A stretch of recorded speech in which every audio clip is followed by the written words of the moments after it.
बहन जी नमस्कार। हाँ जी, सत साहिब जी। बहन जी क्या शुभ नाम है आप जी का? मेरा नाम पुष्पा मल्होत्रा है। मैं रिटायर्ड इंग्लिश लेक्चरर हूँ हरियाणा गवर्नमेंट से। और मेरे जो पति हैं भगत श्री सुरेश जी, वो रिटायर्ड एसडीओ हैं माइनर इरिगेशन डिपार्टमेंट से। बहन जी संत रामपाल जी महाराज से नाम उपदेश लेने से पहले आप कौन सी भक्ति करते थे? संत रामपाल जी महाराज का नाम लेने से पहले मैं शिव जी की उपासक थी और मेरे पति काली माता के उनको चौकी आती थी और इतनी ज़बरदस्त चौकी आती थी कि उनको 8-10 बंदे भी नहीं संभाल पाते थे। बहन जी जो भक्ति आप करते थे शिव जी की, उस भक्ति से आपको क्या लाभ मिलता था? मुझे उस भक्ति से कोई लाभ नहीं मिलता था। ऑटोमेटिकली जो मेहनत करते थे वो मिल जाता था, लेकिन कोई चमत्कार, कोई कभी ऐसा लाभ नहीं हुआ कि जिसका मैं यहाँ पर वर्णन कर सकूं। तो बहन जी आप संत रामपाल जी महाराज की शरण में कैसे आए?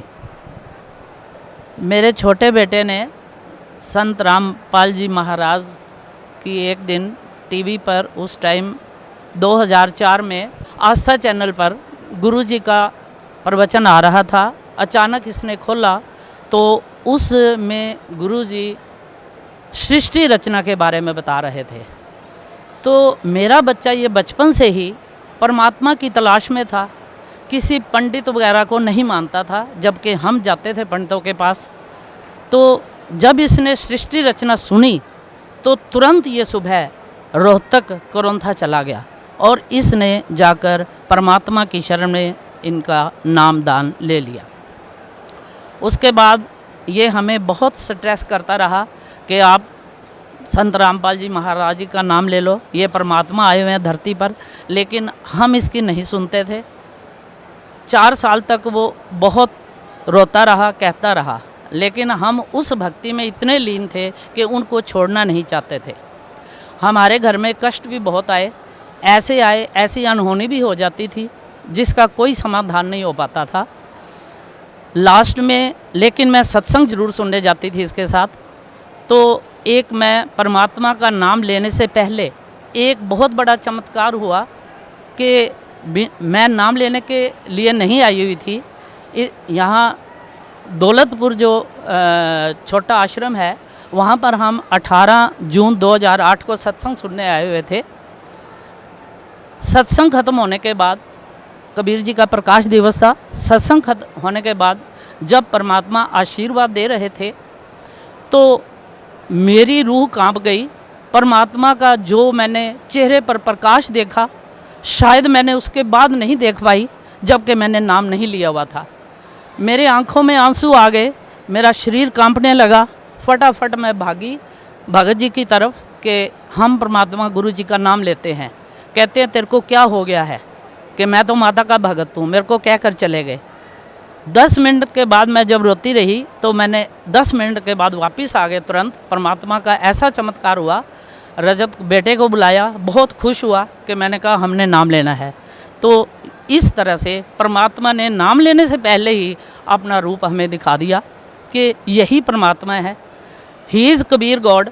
और अब तो बिल्कुल सिद्ध हो चुका है इनके ज्ञान से। उसके बाद हमारे साथ ऐसे चमत्कार हुए। 26 नवंबर 2009 को एक ऐसा चमत्कार हुआ कि गुरुजी ने हमें जीवन दान दिया। हम गुरुजी के दर्शन करके संध्या आरती के बाद जा रहे थे, भगत जी स्कूटर चला रहे थे, सर्दी का मौसम था, और मैं, मेरी ग्रैंड डॉटर 3.5 साल की, उसको मैंने शॉल में लपेटा हुआ था। हिसार से 4 किलोमीटर अभी इधर बिल्कुल अंधेरा था। तो भगत जी ने एकदम स्कूटर को ब्रेक मारी और हम सड़क के बीच में गिरे जाकर। पीछे से 3 ट्रक थे, तीनों रुक गए। उन्होंने हमें उठाया, स्कूटर उठाया, और परमात्मा ने थोड़ी बहुत हमें चोटें लगी और बचाव हो गया। हम जब 10-15 मिनट के बाद जब मैं उस टाइम को याद करती हूँ तो मेरी आंखों में अब भी आंसू आ जाते हैं कि ये वास्तव में परमात्मा है। गुरु रामपाल जी महाराज जी वास्तव में परमात्मा है। तो उसके बाद हमने गुड़िया को ढूंढा जो कि मेरे शाल में लपेटी हुई थी। शाल के 2 टुकड़े हो गए पर गुड़िया वहाँ पर नहीं थी। उन ट्रक वालों ने 5-6 जनों ने भी, हमने भी सारा इधर थोड़ी सी छोटी सी सड़क है, इधर झाड़ियों में सब जगह देखा, कहीं बच्ची नहीं थी।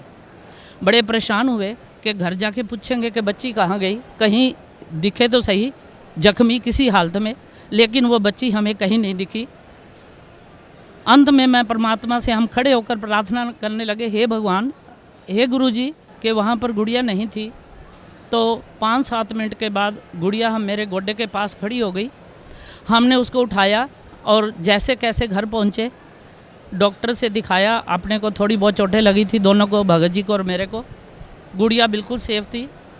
मॉर्निंग में हमने पूछा कि ये गुड़िया को, कि जबकि ये 3.5 साल की थी गुड़िया, सारा उसने तोतली भाषा में बताया कि मेरे को जब दादी जी गिरे तो मेरे को गुरुजी सतलोक ले गए थे हवाई जहाज़ में बैठाकर, अपने जहाज़ में बिठाकर, और वहाँ जाकर क्या देखा उसने, गुड़िया ने, वो सारा उसने वर्णन किया। जैसे कि गुरुजी करते हैं कि वहाँ पर हरे भरे वृक्ष थे, कोई बस नहीं थी, स्कूल नहीं था, और कबीर जी सफ़ेद कपड़े पा के सिंहासन पर बैठे हुए थे।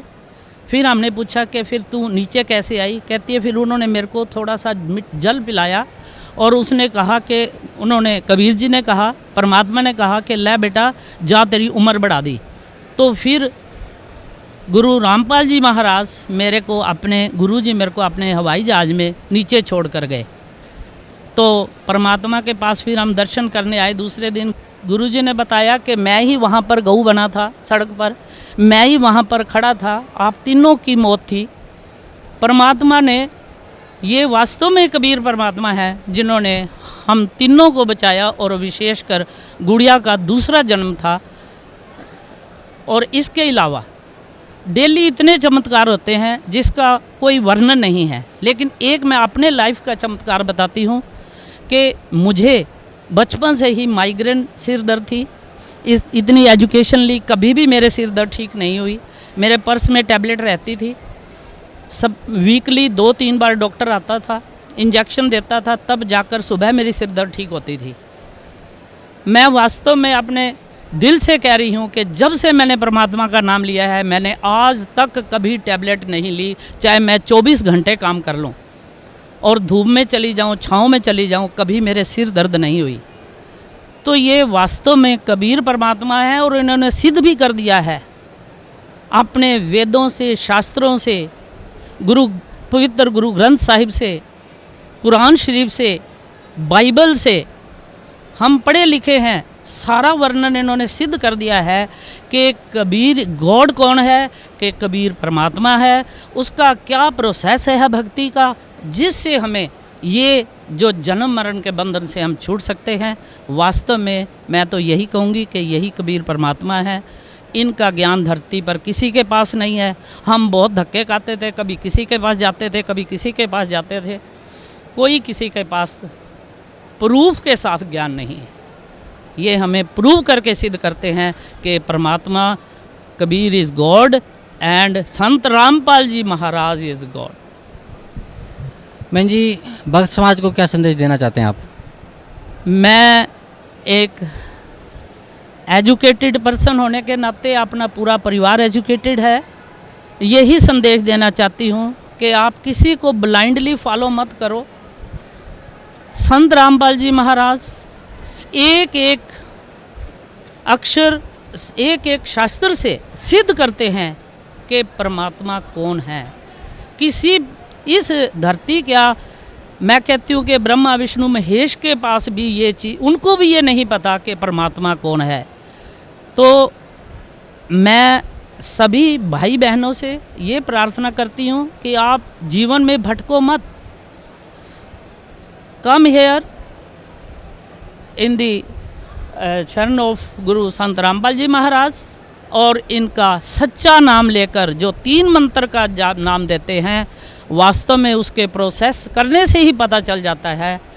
डेली भी अगर हमें कोई तकलीफ़ होती है, सत नाम करने से मेरे तो 1000 बार कष्ट दूर हुए हैं। तो मैं भक्त समाज से हाथ जोड़कर विनती करती हूँ कि भटको मत, यहाँ पर आओ, संत रामपाल जी महाराज को पहचानो। ये परमात्मा का रूप हैं, कबीर साहिब का रूप हैं, और इनकी शरण में आकर नाम लो और अपने जीवन का कल्याण कराओ। बहन जी, परम संत सतगुरु रामपाल जी महाराज ने सभी धर्मगुरुओं को शास्त्रार्थ के लिए आमंत्रित किया हुआ है, आपको कैसा लगता है? बहुत अच्छा लग रहा है। अगर किसी के पास ज्ञान है तो वो ज़रूर आएगा और उनको शास्त्रार्थ करना चाहिए। अगर मैं किसी को इनवाइट करती हूँ कि मैं इंग्लिश लेक्चरर हूँ, आओ मेरे से कंपटीशन करो, क्या टेंस होते हैं, क्या इंग्लिश के क्या रूल्स हैं, तो जो इंग्लिश के भागे आएंगे अगर उनको ओरिजिनल नॉलेज है तो इट मीन्स कि अगर किसी के पास इन धर्मशास्त्रों का पूरा ज्ञान है तो दे मस्ट कम और इनसे शास्त्रार्थ करना चाहिए। लेकिन वो नहीं आ रहे, इट मीन्स के सारा परमात्मा के पास ही ज्ञान है। धन्यवाद बहन जी, बहुत बहुत धन्यवाद।